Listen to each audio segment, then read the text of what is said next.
dengan NIM 220210402040. Saya dari Prodi Pendidikan Bahasa dan Sastra Indonesia. Assalamualaikum warahmatullahi wabarakatuh. Kenalin, nama aku Putra Catur Pamungkas, NIM 2202 1040 2030. Aku dari Program Studi Pendidikan Bahasa dan Sastra Indonesia. Assalamualaikum warahmatullahi wabarakatuh. Perkenalkan, nama saya Luciana Dewi, NIM 220104002016. Saya dari Prodi Pendidikan Bahasa dan Sastra Indonesia. Assalamualaikum warahmatullahi wabarakatuh. Saya Nisa Hana, 220910201068 dari Prodi Ilmu Administrasi Negara. Assalamualaikum warahmatullahi wabarakatuh. Perkenalkan, nama saya Rindina Kalisa Putri dengan NIM 220910201013 dari Prodi Ilmu Administrasi Negara. Assalamualaikum warahmatullahi wabarakatuh. Perkenalkan, nama saya Sakinah Baweni Komalasari dengan NIM 220210402009. Saya dari Prodi Pendidikan Bahasa dan Sastra Indonesia, Fakultas Keguruan Ilmu Pendidikan, Universitas Jember. Assalamualaikum warahmatullahi wabarakatuh. Di sini kami akan mempresentasikan mengenai hasil presentasi kami, yaitu tentang nilai dan norma konstitusional UUD NRI 1945, konstitusional ketentuan perundang-undangan di bawah UUD. Kita akan menjelaskan bagian-bagian dari topik yang akan kami jelaskan.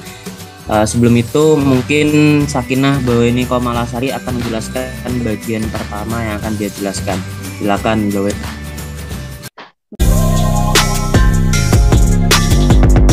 Konsep dan urgensi konstitusi. Bagian A yaitu konsep dan urgensi konstitusi dalam kehidupan berbangsa dan negara. Definisi konsep konstitusi dari segi bahasa atau asal katanya secara etimologis. Istilah konstitusi dikenal dalam sejumlah bahasa, misalnya dalam bahasa Prancis dikenal dengan istilah konstitur, dalam bahasa Latin atau Italia digunakan istilah constitutio, dalam bahasa Inggris digunakan istilah constitution, dan lain sebagainya. Secara terminologis, yang dimaksud dengan konstitusi adalah suatu kerangka negara yang diorganisasikan melalui dan dengan hukum yang menetapkan lembaga-lembaga yang tetap dengan mengakui fungsi-fungsi dan hak-haknya. Fungsi konstitusi 1.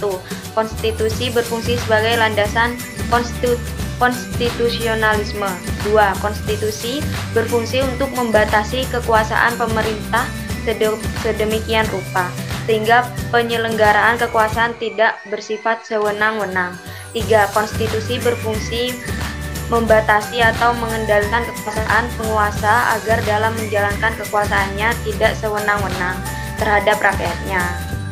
Berikutnya, memberikan suatu rangka dasar hukum bagi perubahan masyarakat yang dicita-citakan tahap berikutnya, dijadikan landasan penyelenggaraan negara menurut suatu sistem ketatanegaraan tertentu yang dijunjung tinggi oleh semua warga negaranya. Yang terakhir, menjamin hak-hak asasi warga negara. Berikutnya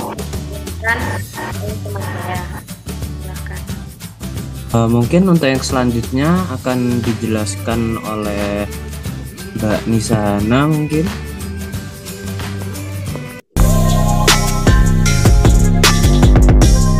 Konstitusi dalam berbangsa. Baik, yang kedua yaitu perlunya konstitusi dalam kehidupan berbangsa negara Indonesia. Negara adalah suatu organisasi yang berada di suatu wilayah tertentu di mana seseorang bertempat tinggal, adanya kedaulatan dan pengakuan negara lain. Di zaman modern ini, setiap negara pada umumnya memiliki konstitusi. karena berdirinya suatu negara tidak dapat dipisahkan dari konstitusi dasarnya.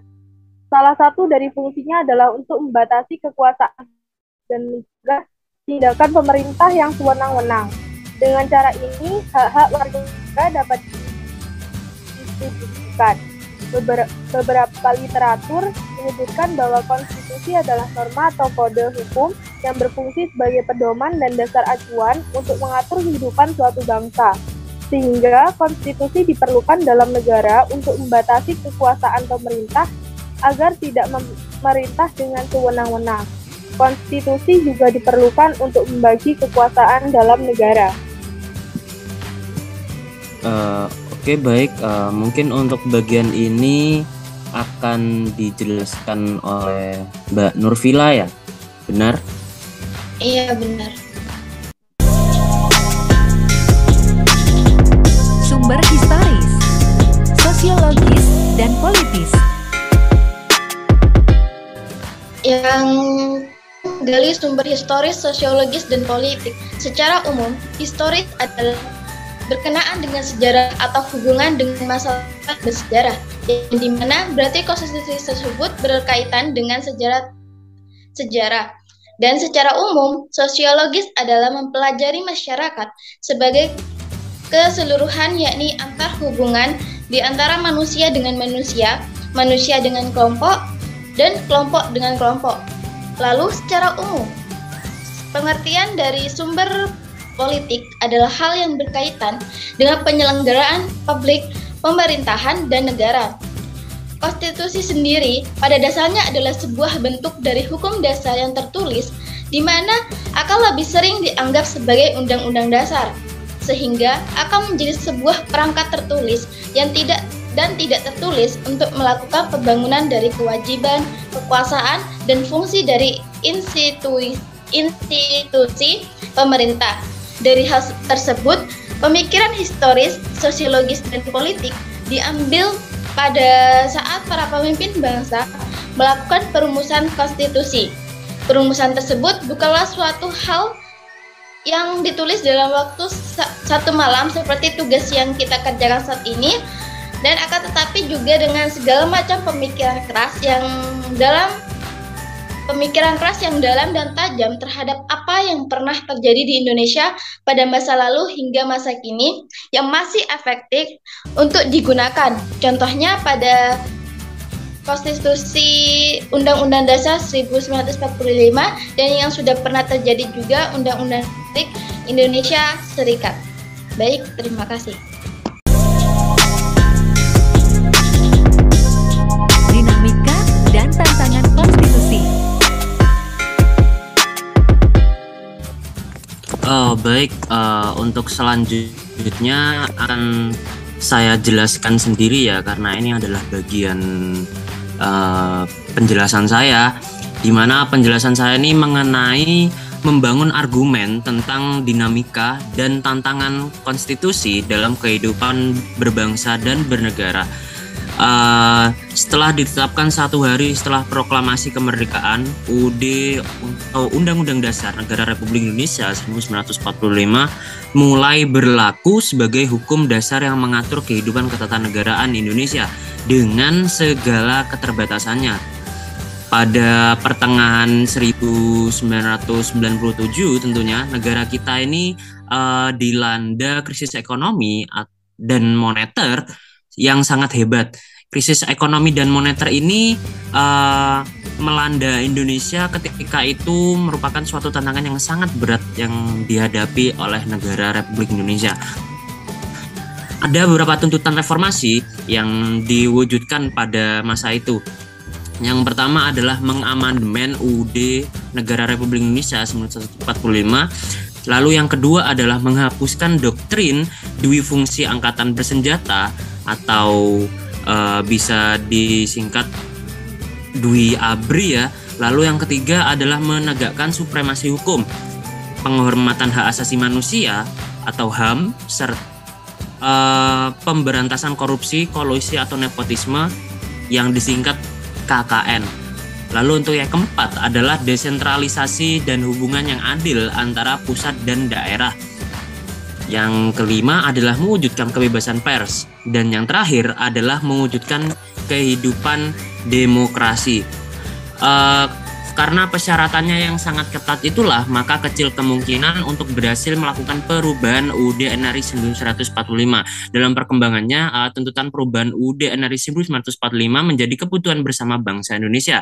Perubahan pertama pada sidang umum MPR 1949, perubahan sidang tuntutan MPR 2000, perubahan ketiga pada sidang tahunan MPR 2001, dan perubahan keempat pada sidang tahunan MPR 2002. Perubahan UUD ini perubahan UUD NRI 1945 ini yang dilakukan oleh MPR selain merupakan perwujudan dari tuntutan reformasi, sebenarnya sejalan dengan pemikiran pendiri bangsa.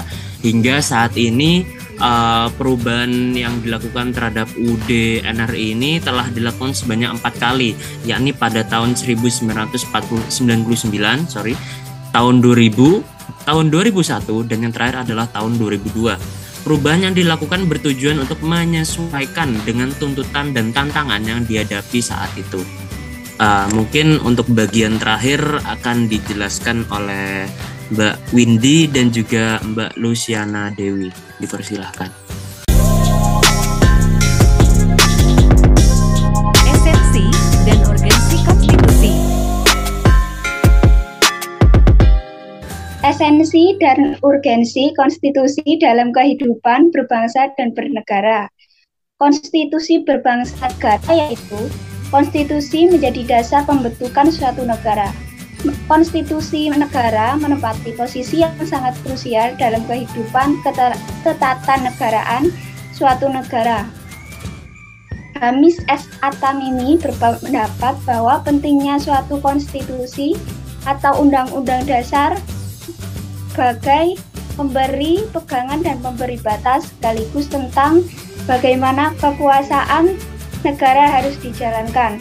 Yang kedua, Undang-Undang Negara Republik Indonesia 1945 sebagai konstitusi negara Indonesia memiliki kedudukan sebagai hukum tertinggi dan hukum dasar negara. Nah, sebagai hukum tertinggi negara Indonesia, menduduki posisi paling tinggi dalam jenjang norma hukum di Indonesia. Sebagai hukum dasar Undang-Undang NRI 1945 merupakan sumber hukum bagi pembentukan peraturan perundang-undangan.